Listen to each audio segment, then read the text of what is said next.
John Nord again. I did a short here a while back on my forge, and I've had some people contact me, wanted a more in-depth of how I built it. I actually just looked at the ones on that forge show that comes on TV, and I just kind of looked at their forges and took some still pictures of them, and then just kind of figured it out from there. That's where I got the design. But anyway, I'm going to go over it, and I'm going to try to list the parts I used, which is just what I used. You can use different things if you find that they're better for you in your situation, but I'll list the parts that I used in the description, and then if you need anything else on it, well, you can always drop me a message, and I'll try to answer it for you.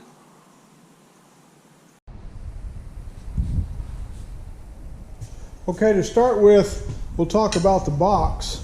What it is it's two halves. I built the bottom half, and then I built the top half. And the bottom half, I just cut different plates out, welded them all together all the way around, and then the top half, I cut angle iron and welded it all the way around, and then put a plate in the top of it.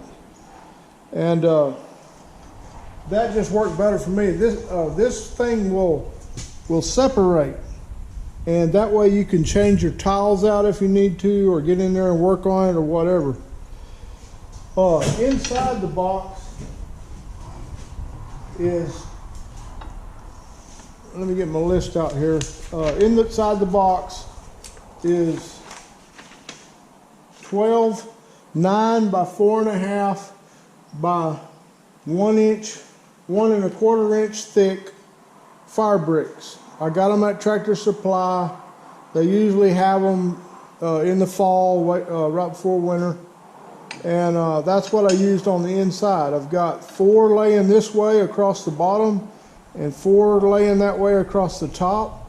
And then I've got 2 on this side and 2 on this side, laying standing long ways. And then I built the tops and bottoms to accommodate those tiles.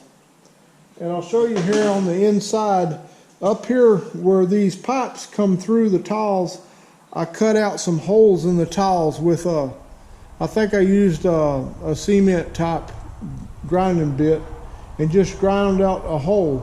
And I put these right where the tiles come together, so it was easy to split a little bit, a half of a round on this side and a half of a round on that side on the tile. Same here and there. Let me get the camera down there. Maybe you can see some of it. Wish I had a light to show you. Right there you can see the holes, and that's just ground into those tiles where the flames can shoot down through them. All right. Moving up here to the first part of it, I've got 3 collars. They're basically welded in to coincide with the splits in those tiles and the holes that I put in them. These collars are, they measure 1.5 inch on the outside of them,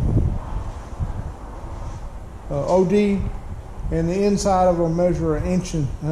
It's just pipe, and they're about 1.5 inches tall. And then I welded a 1/4 inch nuts, one on this side and one on the opposite side on each one of them. And I've got 6 1/4 inch bolts, set screw bolts that I just tighten down so I can adjust this up and down if I want to. I haven't really had to adjust it. I just put them in there about right under that nut. These nipples come down about that far, and they just shoot the flames down in there. And I'll show you that here in a little bit. Moving on up, we've got these nipples here. They're 3/4 inch pipe nipples. I think they're 10 inches, yeah, 10 inches long. They come up they don't screw in down there. They're just put in with the set screw. And they come up, and I've got 3 what I call bell reducers. But anyway, they're 1.5 inch on the top, and they're 3/4 inch on the bottom. And I threaded these nipples into the 3/4 inch bottoms. That gives you the air, the spot where the air comes in around the nozzles to make it burn right. Okay, and I built me a 1 inch wide by 1/8 inch plate to go in between these pipes, and put some bolts in there, 1/4 inch bolts. I think they're 3.5 inches long. I put those in there to hold the spacing on these nipples just right to where they don't move around. Come up to the top, I put a 3/8 thick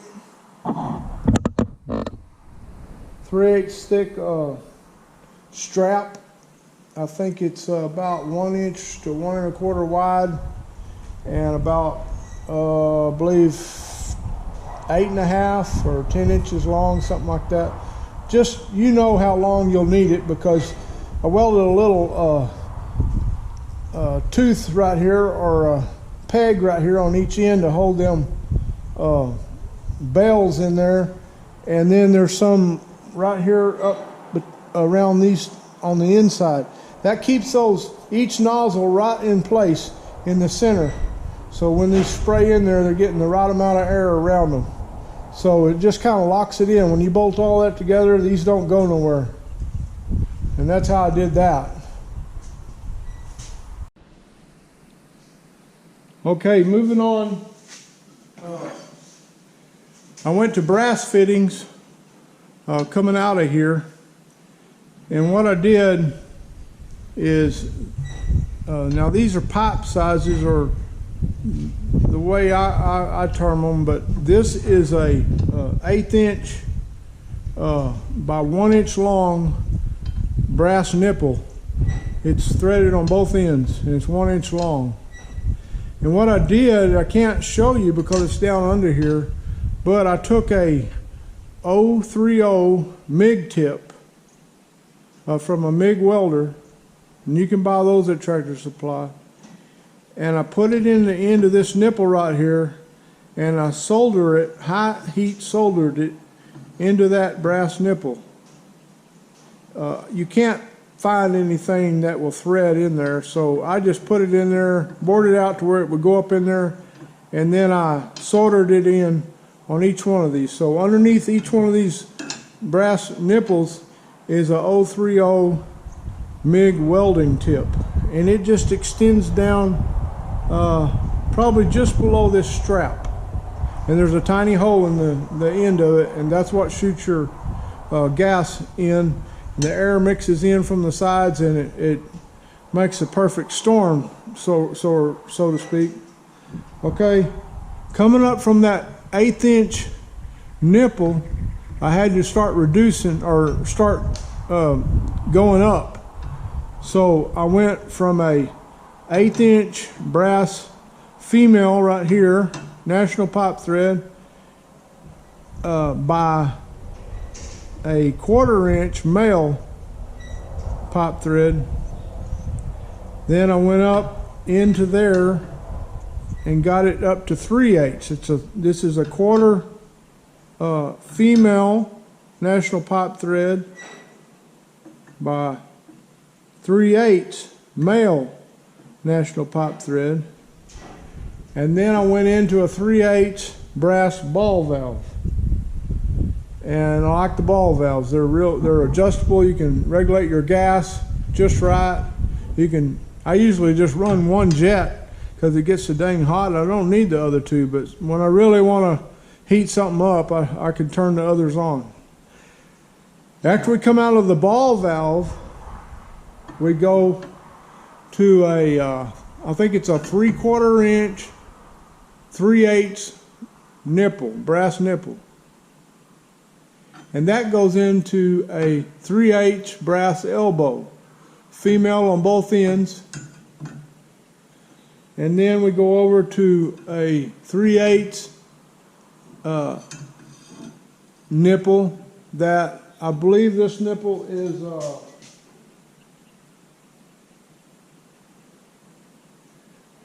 3.5 inches long.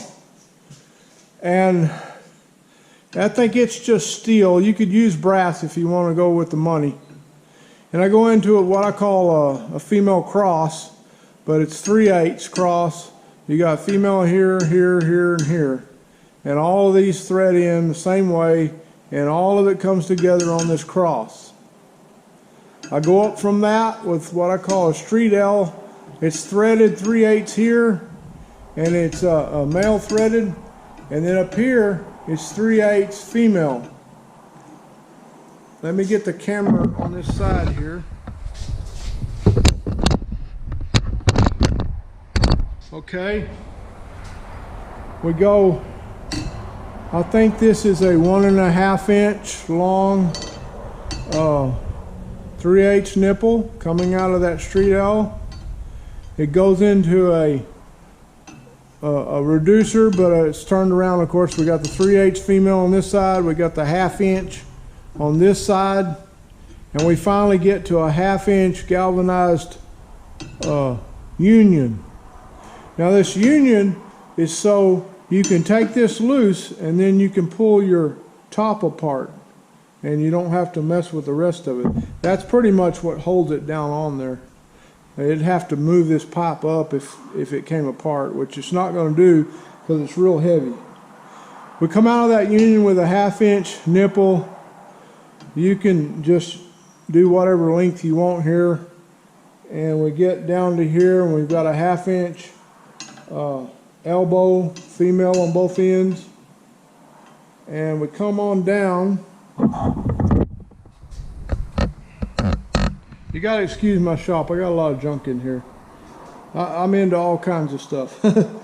Anyway, you got a long 1/2 inch nipple here, comes down all the way. You can make that however long you want. Now I've got a little footing right here that comes off the back of the stand, and I've got a pipe clamp right here that holds this stout to the box. Otherwise this would be flopping around, and this way it don't. It's all tied together. Okay. Okay, then I go to another 1/2 inch coupling, and then I just start reducing down to where I can get my propane line to hook to it. You have to use a certain kind of a brass nipple here. I think it's a pipe by Flare. And then I bought this hose and that regulator there all in one piece off of eBay. It's a 30 psi regulator. It's got a gauge, and that's real important to have the gauge and the manually adjusted regulator. You don't want an automatic or a set regulator. You want to be able to adjust the pressure. Anyway, then I go down to my propane bottle. So that's the setup there. Okay, I've got the back far burner going. You can see the blue flame coming through there. A nice blue flame. I'm going to turn the middle one on.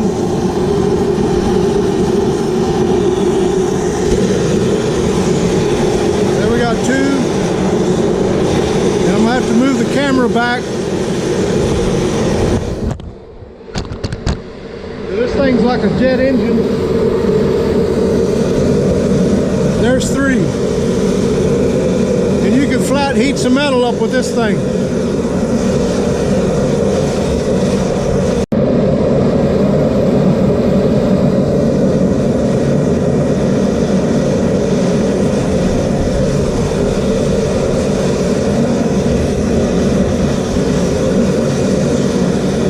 The wind does affect it some. I've got both doors open on my shop, and the wind will get going through here and disrupt it a little bit. But maybe we can get this hot before we have to shut her down.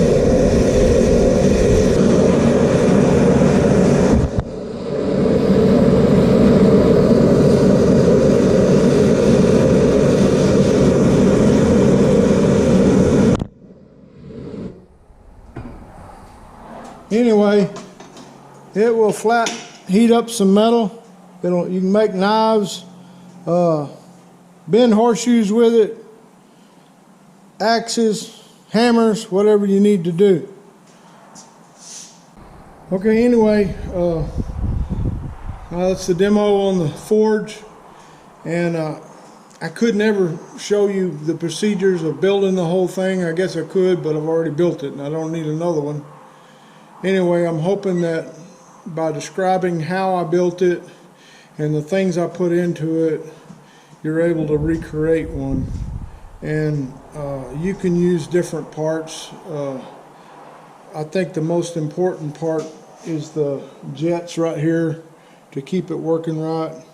But you might change some of the pipe sizes up or whatever that you want. But I'll put a list of what I used, complete list of the pieces I used up to the union for building mine in the description. And then hopefully by referring to the video and the list, you can get one built. Hey, if you do, send me a picture. I'd like to see what you come up with. Thanks for tuning in, and be sure you like and subscribe my video. I'd appreciate it. Thanks a lot.